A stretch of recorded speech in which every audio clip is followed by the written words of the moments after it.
Hi everyone, welcome back to this channel.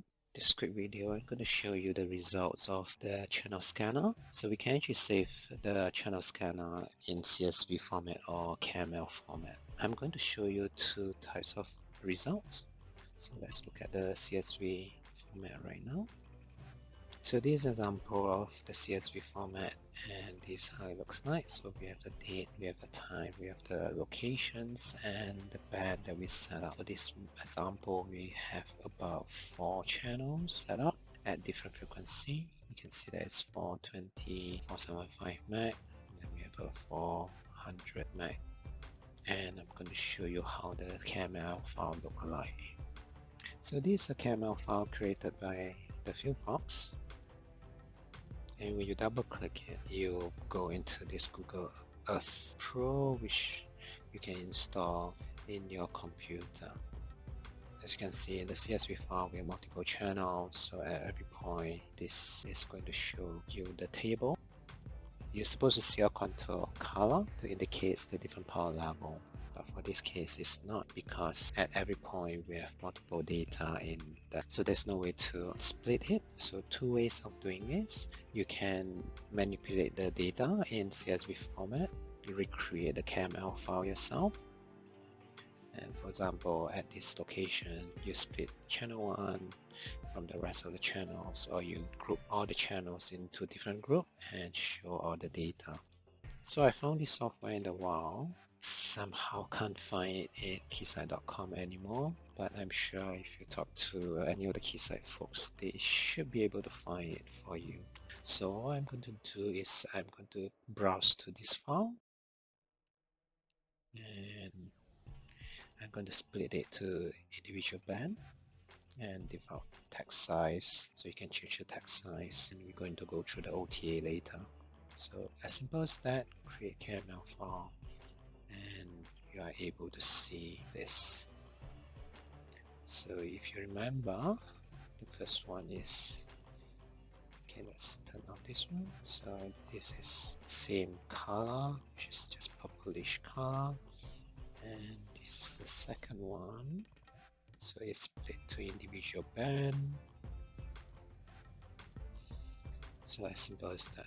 So you can see that if I want to look at 400 meg, so this is the data, and it is color coded according to the power. When you run the software, this is the legend. Let's zoom it out a bit. So the software will base on the maximum and the minimum power, and then split into different level. So you can see that at 4000, so red is minus 109, and purple is minus 123. Red is 109. After that, purplish is somewhere here, 122.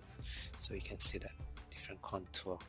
So to me, this software is very useful because it's going to split to each individual band, and you can actually monitor straight away. You can see that different power contour at different sites. So let's look at the OTA right now.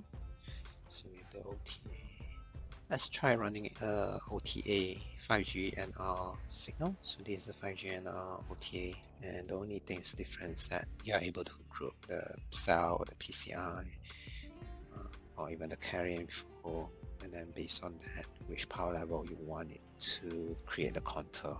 So let's try RSSI, create KML. So if you remember, I did split the data according to the PCI. So I can actually look at each individual channel and see the coverage area. So you can see here, because here is different base station, and this is the base station that we have here. And then we have this. Let's turn that off. Let's change it up to PCI, and there's a coverage area for that base station. So far, this is the software and how you help a user to split out the channel scanner or the OTA according to each band. I found it's very useful. I hope this helped. I totally forgot about showing you how the legend looks like. when you select the contour according to the power, and this is how it looks like. So there's a lot of information here. Let's zoom it out a bit. So at different power level, at different PCI, and this is RSSI. So this is how we create a contour according to the power level at each PCI channel. Hope this helped. Thanks for watching.